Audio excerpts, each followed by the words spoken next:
Hello class tenth students, आज हम दोबारा से मिल रहे हैं इस चैनल पढ़ ले क्लास टेंथ में। और आज एक्सरसाइज 8.2 हम करेंगे, एनसीईआरटी सॉल्यूशंस। आई होप तुमने 8.1 वाली वीडियो देखी होगी। अब हम 8.2 करना स्टार्ट कर रहे हैं। और पहले मैं इस एक्सरसाइज को करने के लिए जो भी इंपॉर्टेंट चीज़ें है वो समझा रहा हूँ। उसके बाद फिर तुम आगे इसको सॉल्व करोगे, सॉल्व करने में हेल्प करेंगे इसकी। ठीक है। तो सबसे पहले हमारे पास एक्सरसाइज 8.2 करने से पहले ये टेबल है। ये टेबल जो है ट्रिग्नोमेट्रिक फंक्शन की वैल्यूज की टेबल है। और ये बहुत ही आसान टेबल है, मतलब स्टार्टिंग में तो तुम्हें देखने को लगेगा यार इतनी सारी वैल्यू है कैसे याद करूं। बस मैं इसकी एक शॉर्ट ट्रिक बता रहा हूँ, तुम उससे याद कर सकते हो। ठीक है। तो सबसे पहले बस तुम्हें क्या करना है, बस तुम्हें इसको लर्न करना है, इसको लर्न करो। बाकी तुम्हारा काम बहुत आराम से हो जाएगा। जैसे साइन जीरो की वैल्यू जीरो, साइन 30 की वैल्यू 1/2, साइन 45 की वैल्यू 1/√2, साइन 60 की वैल्यू √3/2 और 90 की वैल्यू 1। ठीक है। अच्छा, तो अब देखो, ये याद कर लिया। अब कॉस कॉस की वैल्यू देखो। जो साइन जीरो की वैल्यू है वही कॉस 90 की वैल्यू है। जो साइन 30 की वैल्यू है वही कॉस 60 की वैल्यू है। जो साइन 45 की वैल्यू है, तो सेम ही है दोनों की। जो साइन 60 की वैल्यू है कॉस 30 की, मतलब अपोजिट है। जो साइन 90 की वैल्यू है वो साइन कॉस जीरो की वैल्यू है। ठीक है, तो बिल्कुल उल्टा है। मतलब ये साइन जीरो वाली वैल्यू मैं कॉस 90 में पुट करूंगा, साइन 30 वाली वैल्यू मैं कॉस 60 में पुट करूंगा, साइन 45 वाली वैल्यू 45 में ही रहेगी, साइन 60 वाली वैल्यू 30 में जाएगी और साइन 90 वाली 1 में जाएगी। आई होप इतने में कोई दिक्कत नहीं होगी, समझ में आ रहा होगा। ठीक है। अगर कोई दिक्कत हो तो मेरे को बता देना। अब बात करें तो तुम्हें पता है कि साइन थीटा जो होता है वो क्या, sine theta by cos theta क्या होता है, टेन थीटा। अगर मैं एक एग्जांपल दूं, जैसे साइन जीरो अपॉन में कॉस जीरो, तो ये हो गया टेन जीरो। Ten zero. अब डीमन स्लेयर के फैन इस वीडियो को लाइक करेंगे। ठीक है। हाशिरा, ट्रिग्नोमेट्री में भाई हाशिरा बनना है तुम्हें भी। ठीक है। तो चलो मजाक की बातें बाद में, अब ध्यान से देखते हैं। तो हमने कहा कि साइन जीरो जो है, ओ साइन थीटा अपॉन में कॉस थीटा जो है वो कितना बन गया, टेन थीटा बन गया, है ना। तो जीरो अपॉन वन कितना आ गया, जीरो। 1/2 अपॉन √3/2 कितना आ गया,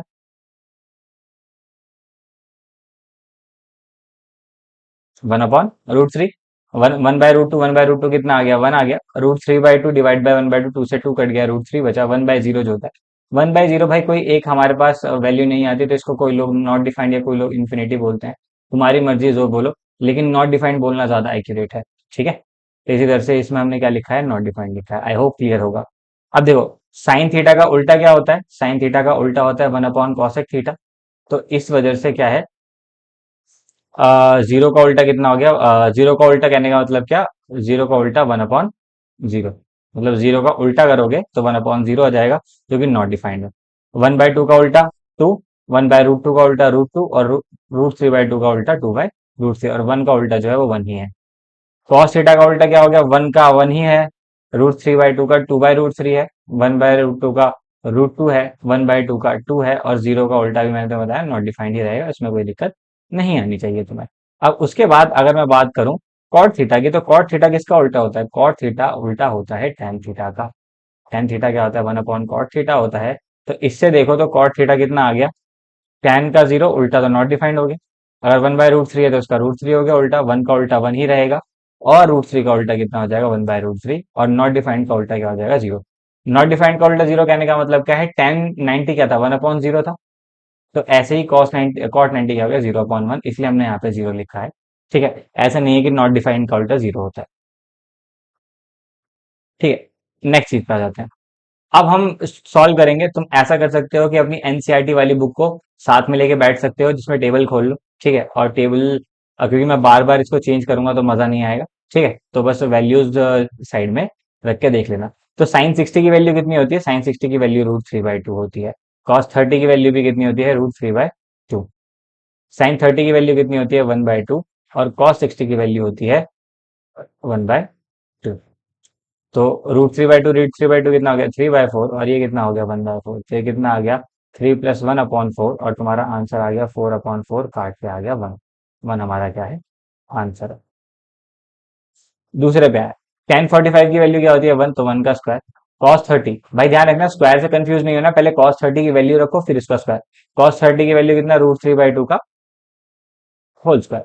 sin 60 भी ऐसे कितना हो गया, √3/2 और इसका होल स्क्वायर। तो तुम देख रहे हो सेम वैल्यूज है, माइनस में कट जाएगी तो इसका 1 आंसर आ जाएगा। आई होप तुम्हें क्लियर होगा, कोई दिक्कत नहीं होगी। नेक्स्ट क्वेश्चन पे आते हैं। cos 45 sec 30 अपॉन, तो इसमें देखते हैं cos 45 कितना हो गया, 1/√2 हो गया।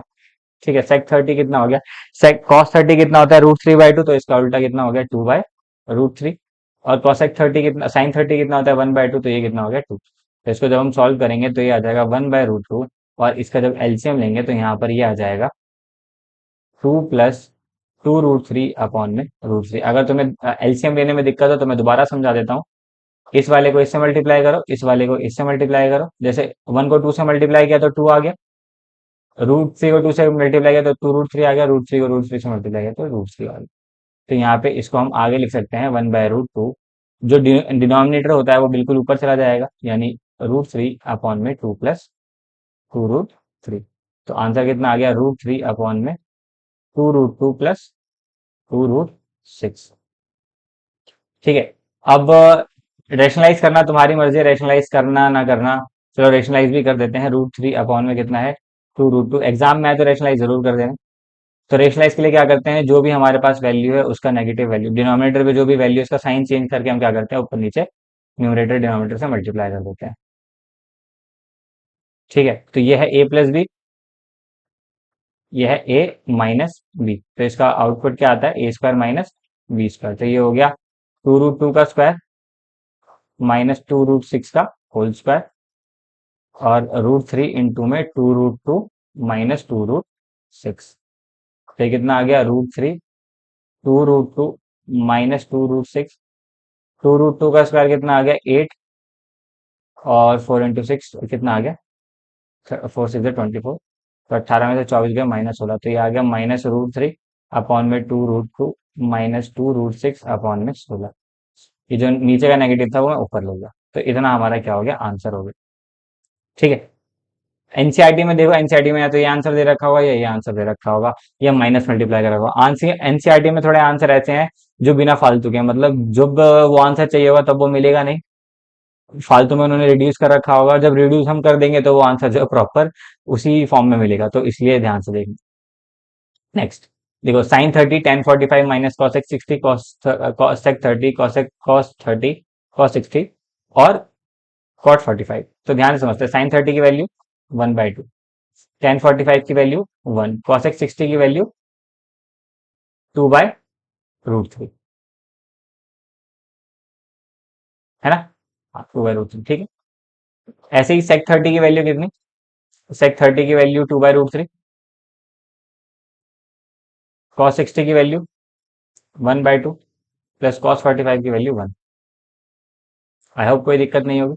तो इसमें हम एलसीएम लेंगे, ऊपर वालों का एलसीएम लेंगे तो कितना आ जाएगा, ये आ जाएगा 2√3, और ये हो जाएगा √3 + 1 प्लस, सॉरी एक सेकेंड, माई मिस्टेक। ध्यान से दोबारा देखते हैं। sin 30 की वैल्यू 1/2, tan 45 की वैल्यू 1, और इसकी वैल्यू जो हो गई वो हो गई 2/√3। sec 30 की वैल्यू 2/√3, cos 60 की वैल्यू 1/2, और cot 45 की वैल्यू 1। अब हम यहाँ पर देखते हैं, तो ये हो जाएगा एलसीएम लिया तो इसका हो गया 2√3 नीचे वालों का, तो इसका आ गया √3, इसका आ गया 2√3, और इसका आ गया -4। ऐसे ही इसका भी एलसीएम लेंगे तो 2√3 आएगा, और इसको जब सॉल्व करेंगे तो ये हो जाएगा 4 + √3 माइनस +2√3। तो 2√3 से 2√3 कैंसिल हो गया, तो 2√3 + √3 कितना आ गया, 3√3 - 4, और ये कितना आ गया, ये आ गया 3√3 +4। अच्छा, रूट वालों में कंफ्यूजन होती है कि हाँ इसको ऐड कैसे करना है, जैसे √3 और √3। तो जैसे √3 है ना, इसको x मान लिया करो, √3 x है, तो 2x + x कितना हो गया, 3x, तो 3x लिख दिया। 2x + x कितना हो गया, 3x। ऐसे मान के भी कर सकते हो, तुम्हें थोड़ा बहुत आ- अंदाजा मिलेगा। तो ये तुम्हारा क्या हो गया, आंसर हो गया। तुम इसको रेशनलाइज कर सकते हो, रेशनलाइज, वैसे तो आंसर ऐसे ही फॉर्म में दे रखा है एनसीईआरटी के अंदर। अब अगला हमारे पास क्वेश्चन आ गया 5 cos² 60, तो 5 cos 60 कितना, 1/2, तो 1/2 का whole square plus 4 sec² 30, sec 30 कितना, 2/√3 का होल स्क्वायर, sec 30 2/√3 और उसका होल स्क्वायर, tan 45 किया 1 का स्क्वायर अपॉन में sin²30 कितना आ गया, sin 30 मतलब 1/2 का होल स्क्वायर और cos 30 मतलब 1/2 का स्क्वायर, ओ सॉरी, √3/2 का होल स्क्वायर, मैंने गलती से गलत लिख दिया। ठीक है, तो 1/2 का स्क्वायर कितना हो गया, 1/4। ठीक है, ये कितना हो गया, +4/3 -1 अपॉन में ये हो गया 1/4, ये हो गया 3/4। नीचे वालों का एलसीएम लिया तो ये हो गया 4/4 और यहाँ पर आ गया एलसीएम लेंगे तो 12 आएगा, एलसीएम एलसीएम 12 आएगा तो ये हो गया 15, ये आ गया 16 और 4 64 -12, कितना आ गया, ये तो कट के 1 हो गया, तो 12 अपॉन में 15 + 64 -12, तो 15 में से 12 गए 3, तो ये बचा 67/12। आई होप तुम्हें समझ में आया होगा। लेकिन जरा इसको शायद मेरे को लगता है कि मेरे को ये वाला स्टेप थोड़ा दोबारा समझाना चाहिए क्योंकि शायद थोड़ा फास्ट हो गया। एक बार इसको दोबारा देख लेते हैं, ठीक है, ताकि तुम्हें कोई कंफ्यूजन ना हो। एक बार दोबारा देख लेता हूँ इसको। शायद मुझे लग रहा है कि मैंने ये चीज़ थोड़ी फास्ट करवा दी है। हाँ, जिनको ये चीज़ स्टेप समझ में आ गई वो नेक्स्ट पार्ट पे बढ़ सकते हो आगे। लेकिन मैं अभी ये वाला क्वेश्चन एक बार दोबारा करा देता हूँ ताकि थोड़ा लोगों को समझ में आ जाए। देखो ये कितना हो गया, ये हो गया 5/4, ये हो गया 16/3, ये हो गया -1 और ये हो गया 4/4, है ना। तो 4/4 तो कट के 1 हो गया, तो ये आ गया 5/4 + 16/3 -1। अब जब तुम एलसीएम लोगे तीनों का तो एलसीएम आ जाएगा 12, इन इसका 1/1 का 12 आएगा एलसीएम। तो ये हो गया 15, तो 16 और 3 को 12 बनाने के लिए 4 से मल्टीप्लाई करना पड़ेगा, जो आ जाएगा हमारा 64 और ये आ जाएगा -12। तो 15 15 -12 करेंगे तो आ जाएगा 3 + 64 अपॉन में 12 और ये आ जाएगा 67 अपॉन में 12 आंसर। आई होप तुम्हें समझ में आया होगा, अब मैंने प्रॉपरली एक्सप्लेन कर दिया है। अब ये वाला क्वेश्चन है 2 tan 30 अपॉन में 1 + tan²30, तो इसको ध्यान से देखते हैं। tan 30 की वैल्यू कितनी होती है, 1/√3 और 1 + tan²30, tan 30 कितना, 1/√3 का होल स्क्वायर, तो ये कितना आ गया 2/√3 अपॉन में 1 + 1/3, क्योंकि 1/√3 का होल स्क्वायर 1/3, तो ये आ गया 2/√3 प्लस 3 + 1/3, तो ये आ गया 2/√3 हमने 4/3। तो इसको मैं यहाँ कर देता हूँ, तो 2/√3 दोबारा रख लेते हैं, 4/3, तो सबसे नीचे वाला जो डिनोमिनेटर है वो कहाँ चला जाएगा, ऊपर चला जाएगा, और ये 4, तो 2 से कट गया, 2 2 जा 4 और ये, हाँ, अगर रूट से नंबर काटने में दिक्कत होती है तो भी ये चीज समझ लो कि देखो ये 3 लिखा हुआ है, इस 3 को, एक बात समझो कि इस 3 को मैं क्या लिख सकता हूँ, इस 3 को मैं लिख सकता हूँ √3 इंटू √3, तो क्या कोई दिक्कत वाली बात है, नहीं है। तो मैंने इस 3 को √3 इंटू √3 लिख दिया, तो √3 से √3 क्या हो गया, कैंसिल हो गया और हमारा आंसर कितना आ गया, √3/2। अब √3/2 वैल्यू किस होती है, sin 60 की √3/2 होती है, cos 60 की कितनी होती है, 1/2, tan 60 की कितनी होती है, 1, सॉरी √3, और sin 30 की कितनी होती है, 1/2। तो मतलब हमारा ए ऑप्शन क्या है, करेक्ट है। आई होप तुम्हें समझ में आ गया होगा। नेक्स्ट पे जाते हैं।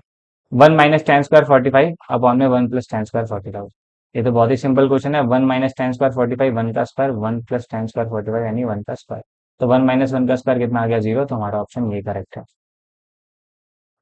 आई होप कोई डाउट नहीं होगा।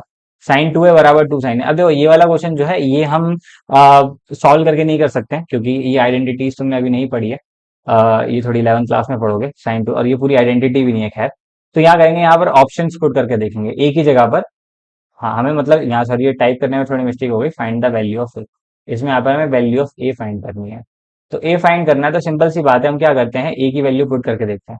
जैसे पहला हम ए वाला ऑप्शन, तो sin 2 × 0 और 2 sin 0, तो sin 0 कितना आ गया, 0, और 2 को 0 से डिग्री से करोगे तो 0 ही आएगा, तो sin 0, तो sin 0 कितना होता है, 0, मतलब ये ऑप्शन करेक्ट है। लेकिन बाकी ऑप्शंस को भी चेक करके देखते हैं, जैसे sin 2 है, तो sin 2 × 30 डिग्री और 2 sin 30, sin 30 तो साइन ये हो गया sin 60, और 2 sin 32 कितना, साइन 30, साइन 30 कितना 1/2, साइन 60 कितना आ गया √3/2, और 2 से 2 कट गया, ये कितना आ गया 1।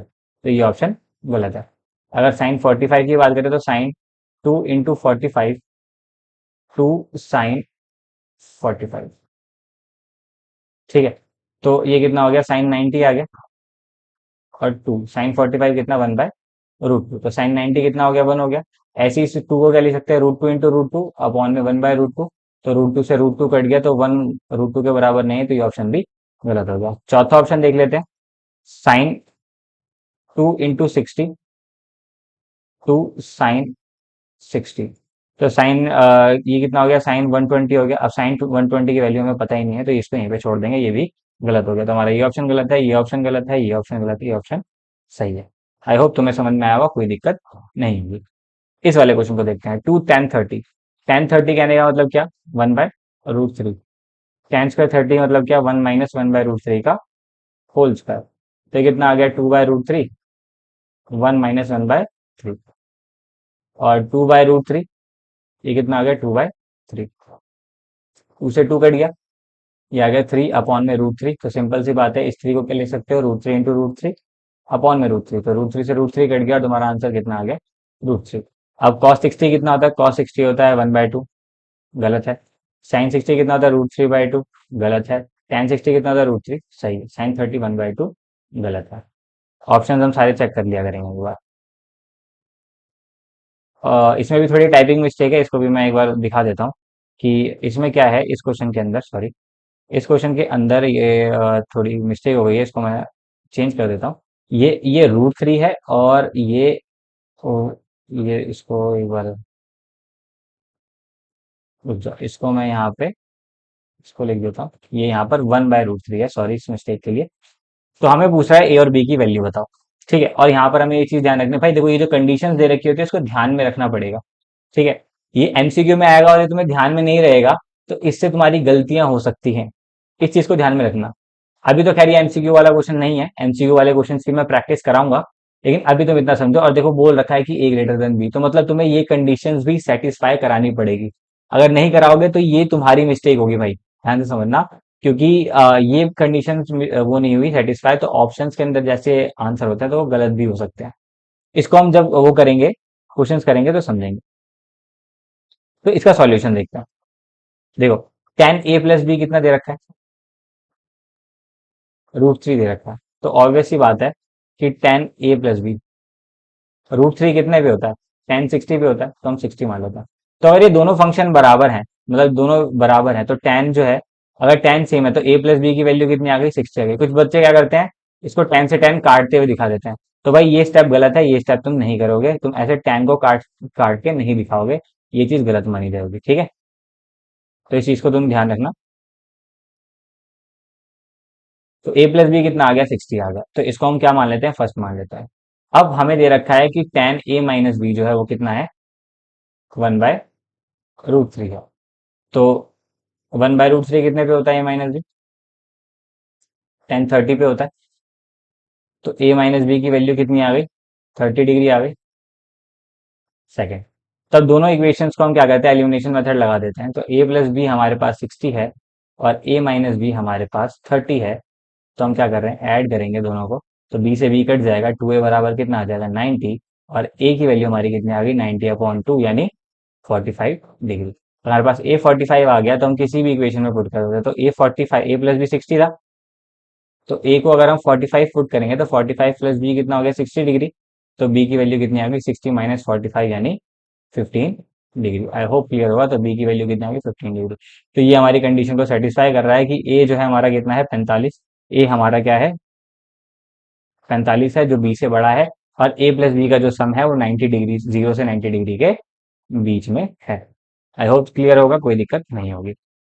तो अब हमारे पास अगला क्वेश्चन आ गया, कह रहा है कि sin a + b जो है, sin a + b वो क्या है sin a + sin b। तो देख लेते हैं, ठीक है। तो कोई मैं एंगल ले लेता हूँ, जैसे मान लेते हैं कि अगर मैं ले लेता हूँ साइन ए को मैं ले लेता हूँ 30, और मैं बी को ले लेता हूँ 60, तो ये कितना हो गया sin 90 plus sine 630 plus sine 60। Sine 90 कितना होता है? 1 होता है। साइन 30 कितना? 1/2। और ये कितना आ गया? √3/2। ये तो कभी ये आ जाएगा 1 + √3/2 और ये आ गया 1। तो क्या ये इक्वल है? नहीं इक्वल है तो ये गलत है। तो ये आंसर कैसा हो गया? फॉल्स हो गया। ठीक है। अच्छा, अब अगला क्वेश्चन क्या बोल रहा है कि जैसे ही value of sine theta increase करती है, अगर थीटा इंक्रीज कर, तो एक बार साइन की वैल्यू देख लेते हैं। 0 के लिए 0 होती है, 30 के लिए 1/2 होती है, 45 के लिए 1/√2 होती है, और 60 के लिए √3/2 होती है, और 90 के लिए 1 होती है। तो तुम देख रहे हो कि वैल्यू क्या हो रही है? बढ़ रही है। ठीक है। तो अगर ये वैल्यू बढ़ रही है तो इसका मतलब ये क्या है? ट्रू है। ये क्या होगा? ट्रू है। लेकिन अगर वहीं पे कॉस की वैल्यू देखो, अगला क्वेश्चन जो है इसमें 1 है और लास्ट में क्या आ रहा है? 0। तो 1 से 0 जा रही है तो इसका मतलब क्या हो रहा है? डिक्रीज हो रहा है। तो ये वाला ऑप्शन जो है वो क्या हो गया? गलत। कह रहा है कि कॉस थीटा इंक्रीज करता है जब थीटा की वैल्यू बढ़ती है। एंगल बढ़ा रहे हैं तो कॉस थीटा की वैल्यू कम हो रही है। तो ये आ गया false. Sine theta cos theta बराबर होता है? नहीं, साइन थीटा सिर्फ 45 डिग्री के लिए बराबर होता है कि साइन, इसमें भी साइन 45 कितना देगा? 1/√2 देगा। और कॉस 45 भी कितना देगा? 1/√2। लेकिन इसके अलावा अगर साइन 30 जो है वो कितना है? 1/2। और कॉस 30 कितना है? √3/2। तो ये तो गलत है। Cot A is not defined for angle A is equal to 0। हाँ, angle A is equal to 0 पे ये होता है क्योंकि टेन जीरो जो होता है वो 0 होता है, और कॉट 0 जो 0 होता है। तो कॉट 0 जो है इसका इनवर्स 1/0। 1/0 वैल्यू क्या होती है? नॉट डिफाइंड होती है। आई होप तुम्हें क्लियर होगा। तो ये क्या है? ये भी फॉल्स है। अगला वाला भी क्या है? फॉल्स है। आई होप तुम्हें समझ में आया होगा, तुम्हें कोई दिक्कत नहीं होगी। इसके बाद इसके बाद हमारा स्लाइड जो है खत्म हो गई है, और हमारी एक्सरसाइज 8.2 जो है वो भी कंप्लीट हो गई है। आई होप तुम्हें समझ में आया होगा, कोई दिक्कत नहीं आई होगी। अगर कोई भी दिक्कत आई है तो तुम मेरे को कमेंट्स में बता सकते हो, मैं उस चीज़ का इलाज करूंगा।